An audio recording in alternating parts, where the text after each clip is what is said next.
નમસ્તે વિદ્યાર્થી મિત્રો, વિષય ગુજરાતી વ્યાકરણમાં સંજ્ઞા વિશે આપણે જોયું હતું કે સંજ્ઞાના 6 પ્રકાર છે. એ આપણે જે પ્રકાર અગાઉ જોયા હતા એ 6 પ્રકાર એ મુખ્ય પ્રકાર છે. પરંતુ આજે આપણે વધારે ડીપમાં જોઈએ તો ગુજરાતીમાં સંજ્ઞાના અન્ય પ્રકાર પણ છે જે આપણને સમજીએ તો વધારે સારું પડશે. એટલા માટે ગુજરાતી ભાષામાં જે અન્ય પ્રકાર છે એ જો આપણે સમજવા હોય તો સૌથી પહેલાં તો આપણને લિંગ એટલે શું અને પછી એકવચન અને બહુવચન એ આપણે સમજવું પડે.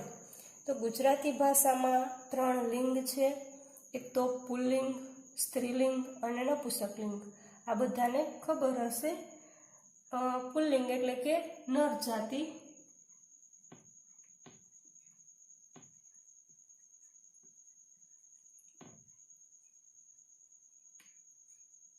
અને સ્ત્રીલિંગ એટલે નારી જાતિ, અને નપુંસકલિંગ એટલે નાન્યેતર જાતિ.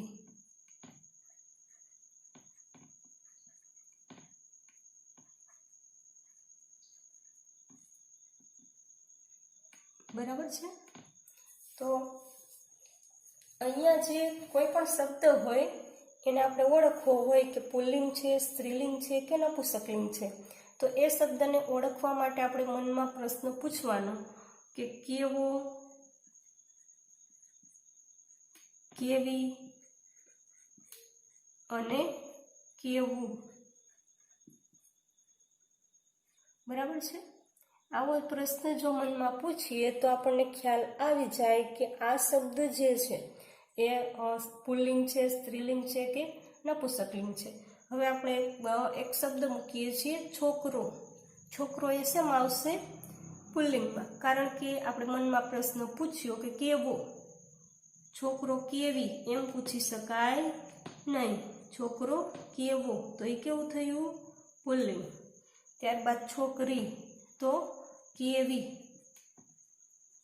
છોકરું શબ્દ હોય તો આપણે મનમાં પ્રશ્ન પૂછીએ તો છોકરું કેવી એમ ચાલે નહીં. છોકરું કેવું. એ નાન્યેતર જાતિ છે. અહીંયા જે નર જાતિ છે એમાં પાછળ ઓ સ્વર આવતો હોય છે, નારી જાતિમાં ઈ સ્વર આવતો હોય છે અને નાન્યેતર જાતિમાં ઉ સ્વર આવતો હોય છે. બરાબર છે. ત્યારબાદ વાંદરો શબ્દ છે તો એ પુલ્લિંગ શબ્દ છે. વાંદરી શબ્દ છે તો સ્ત્રીલિંગ છે. વાંદરું શબ્દ છે તો એ નપુંસકલિંગ છે. હવે આપણે પલંગ શબ્દ છે તો પલંગ કેવો એમ પ્રશ્ન પૂછીએ, કેવો કેવી પૂછી શકાય નહીં તો એ શું આવશે? પુલ્લિંગ. ત્યારબાદ ખુરશી તો કેવો એમ કહી શકાશે નહીં. ખુરશી કેવી તો એ શું થશે? સ્ત્રીલિંગ. ત્યારબાદ ટેબલ તો કેવું. ટેબલ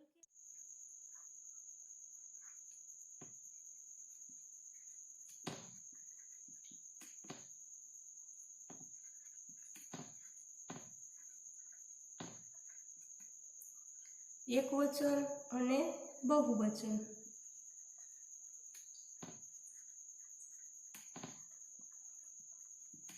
બરાબર છે. ગુજરાતી ભાષામાં 2 વચન છે. હવે આપણે પંખો શબ્દ લખીએ છીએ તો એ શું છે? એક વચન છે. કારણ કે એક જ પંખાનો ઉલ્લેખ અહીંયા થાય છે. પરંતુ આપણે એમ કહીએ કે પંખા તો એ શું છે? બહુવચન છે. ત્યારબાદ ચપ્પુ એવો શબ્દ લખીએ છીએ તો ચપ્પુ એટલે અહીંયા એક જ ચપ્પાનો ઉલ્લેખ થાય છે. પરંતુ આપણે ચપ્પા એમ લખીએ છીએ તો અહીંયા બહુવચન છે, એકથી વધારેનો ઉલ્લેખ થાય છે. કાસ્કો શબ્દ લખીએ છીએ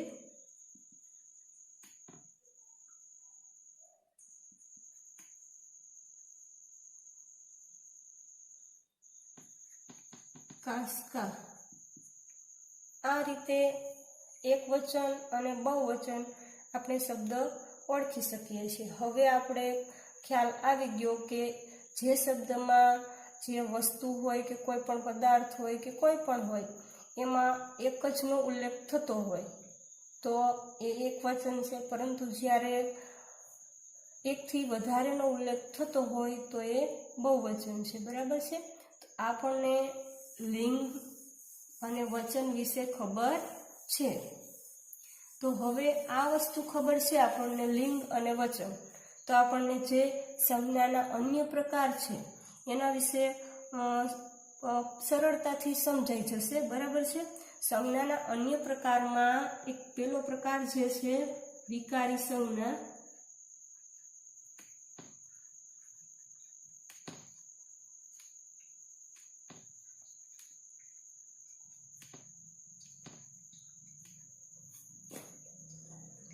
વિકારી સંજ્ઞા છે એ કોને કહેવાય છે? તો એની વ્યાખ્યા લખીએ છીએ કે લિંગ કે વચન અનુસાર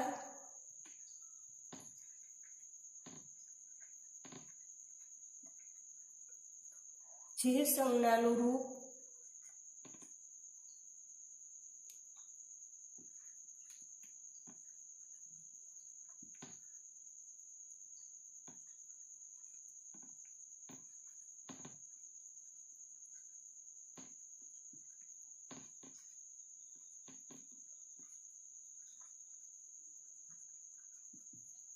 લિંગ કે વચન અનુસાર જે સંજ્ઞાનું રૂપ બદલાય છે તેને આપણે વિકારી સંજ્ઞા કહીએ છીએ, બરાબર છે। અહીંયા આપણે શબ્દ લખીએ છીએ, આપણે આગળ જોયું હતું કે લિંગ અને વચન, એટલે હવે આપણને ખ્યાલ છે કે લિંગ એ કઈ રીતે બદલાય અને એક વચનમાંથી બહુવચન કઈ રીતે થાય છે। અહીંયા દેવ શબ્દ લખીએ છીએ, બરાબર છે। તો દેવ શબ્દ છે તો એમાંથી લિંગ બદલાશે, એટલે કેવી સંજ્ઞા થઈ? વિકારી સંજ્ઞા। દેવ એ પુલ્લિંગ છે, જ્યારે દેવી એમ લખીએ છીએ તો એ સ્ત્રીલિંગ છે, એટલે અહીંયા લિંગ બદલાય છે। તો આ જે દેવ શબ્દ છે એ સંજ્ઞા છે, એ વિકારી સંજ્ઞા છે, કે દેવી શબ્દ લઈએ તો એ પણ વિકારી સંજ્ઞા છે, બરાબર છે। ત્યારબાદ બાળક શબ્દ છે તો એમાં પણ ફેરફાર થાય છે, લિંગ અનુસાર એનું રૂપ બદલે છે। બાળકમાંથી આપણે બાળકી એમ કરી શકીએ, તો અહીંયા લિંગ બદલાતું હોય છે, એટલા માટે એ વિકારી સંજ્ઞા છે। કાસકો,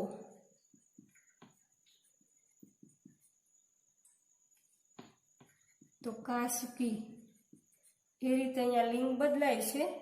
ત્યારબાદ આપણે આગળ જોયું હતું કે એક વચનમાંથી બહુવચન થતું હતું, પંખો હતું, એ એક વચન છે। પંખા એ બહુવચન છે। ચપ્પુ શબ્દ હતો તો ચપ્પા આપણે જોયું હતું, અને અહીંયા લિંગમાં છોકરું, છોકરા કે પછી છોકરી, છોકરો, એ રીતે લિંગ બદલાતું હોય છે। તો આ રીતે જે સંજ્ઞાનું રૂપ બદલાતું હોય તેને આપણે વિકારી સંજ્ઞા કહીએ છીએ। લિંગ અનુસાર કે વચન અનુસાર, અહીંયા લિંગ બદલે છે, અહીંયા વચન બદલે છે, તો એ રીતે જે સંજ્ઞાનું રૂપ બદલાય છે તેને આપણે વિકારી સંજ્ઞા કહીએ છીએ। ત્યારબાદ બીજો પ્રકાર છે અવિકારી સંજ્ઞા।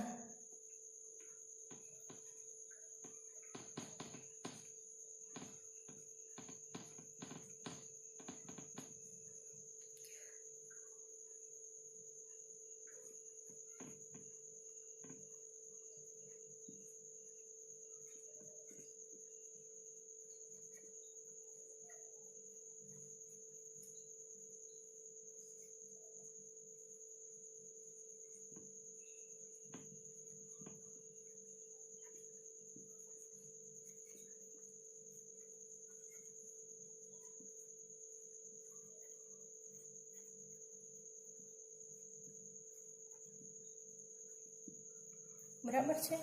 લિંગ કે વચન અનુસાર જે સંજ્ઞાનું રૂપ ન બદલાય તેને આપણે અવિકારી સંજ્ઞા કહીએ છીએ। અહીંયા આપણે લખીએ છીએ રાજા શબ્દ છે,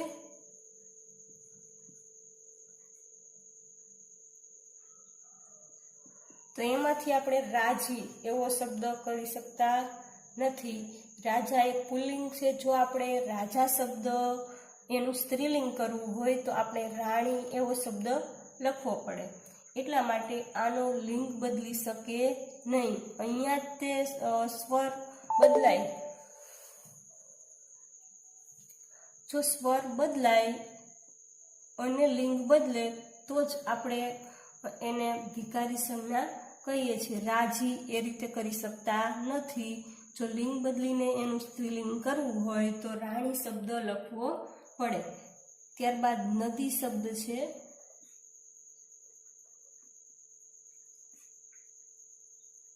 નદી શબ્દ છે તો એમાં આપણે લિંગ બદલાવી શકતા નથી કે વચન અનુસાર એમાં ફેરફાર થઈ શકતો નથી. ત્યારબાદ ઘી શબ્દ છે, લાડુ શબ્દ છે, રોટી શબ્દ છે. રોટલો હોય તો એનું રોટલી કરી શકીએ, લિંગ બદલાઈ શકે, પરંતુ રોટી શબ્દ છે તો રોટો એમ કરી શકીએ નહીં. ત્યારબાદ સાસુ શબ્દ છે,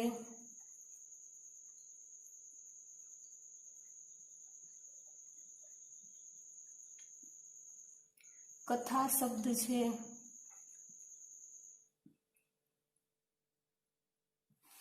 ત્યારબાદ વરસાદ, એનું બહુવચન વરસાદો એવું થઈ શકે નહીં. એટલા માટે આ બધા જ શબ્દો જે આપણે અહીંયા લખ્યા છે બધા જ કેવા છે? અવિકારી સંજ્ઞા છે.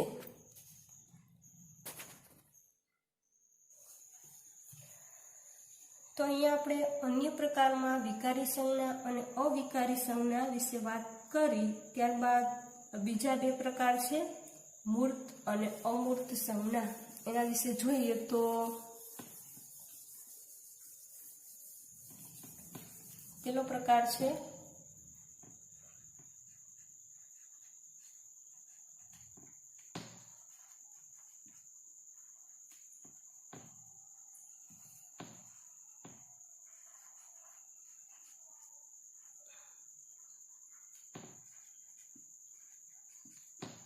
મૂર્ત સંજ્ઞા. મૂર્ત સંજ્ઞા જે છે એને આપણે પંચેન્દ્રિયથી ઓળખી શકીએ છીએ.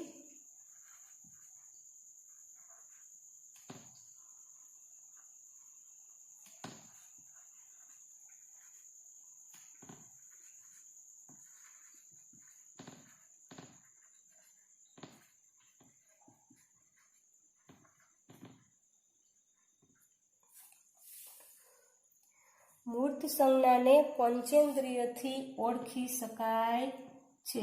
આપણી પંચેન્દ્રિય કઈ કઈ છે? આંખ, કાન, નાક, જીભ, ચામડી, આ બધા જ જે આપણા અવયવો છે પંચેન્દ્રિય છે. તો એનાથી જેને ઓળખી શકાય છે તો એને મૂર્ત સંજ્ઞા કહેવાય છે. એવા શબ્દો છે અવાજ, અવાજ શબ્દ છે, બરાબર.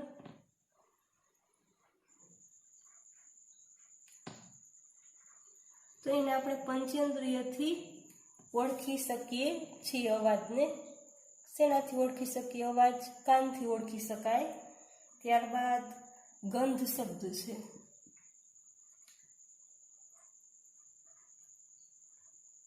તો ગંધ છે એ આપણા નાકથી આપણે ખબર પડે છે. ત્યારબાદ ચળકાટ, ચળકાટ છે એ આપણે જોઈ શકાય છે. ત્યારબાદ કૂતરો, કૂતરો એ જાતિવાચક સંજ્ઞામાં આવે છે. ગાય શબ્દ છે તો આ બંને જાતિવાચક સંજ્ઞામાં આવે છે, પરંતુ એ મૂર્ત સંજ્ઞા પણ છે, કારણ કે આપણે કૂતરો છે, ગાય છે ને આપણે જોઈ શકીએ છીએ. અવાજ છે એ કાનથી સાંભળી શકાય છે, ગંધ છે એ નાકથી લઈ શકાય છે, ચળકાટ જોઈ શકાય છે, કૂતરાને જોઈ શકાય છે, ગાયને જોઈ શકાય છે. તો આપણે પંચેન્દ્રિયથી જ્યારે ઓળખી શકીએ છીએ એવી સંજ્ઞાને મૂર્ત સંજ્ઞા કહેવાય છે. ત્યારબાદ બીજો પ્રકાર છે અમૂર્ત સંજ્ઞા.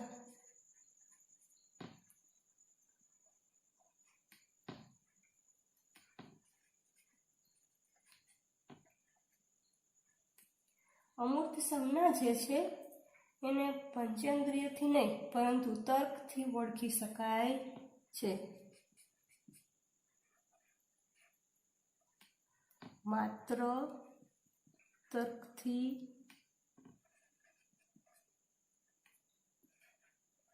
ઓળખી શકાય છે.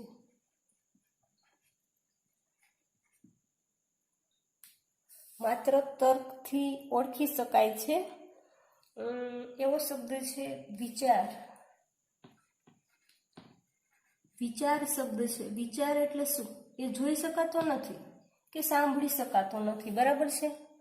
કે પછી સ્પર્શી શકાતો નથી, ચામડીથી અનુભવ નથી કરી શકાતો, કે ત્યારબાદ નાકથી અનુભવ નથી કરી શકાતો.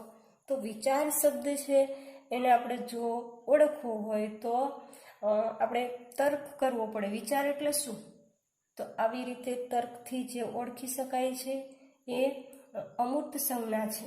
ગુસ્સો શબ્દ છે.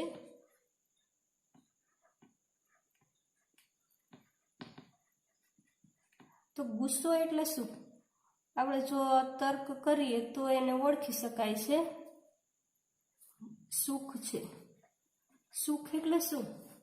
તો આપણે અનુભવી તર્ક કરીએ તો ઓળખી શકાય છે. માનવતા શબ્દ છે.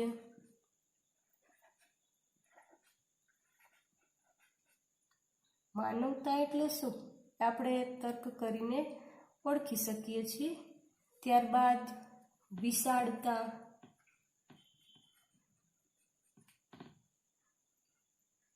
બરાબર છે?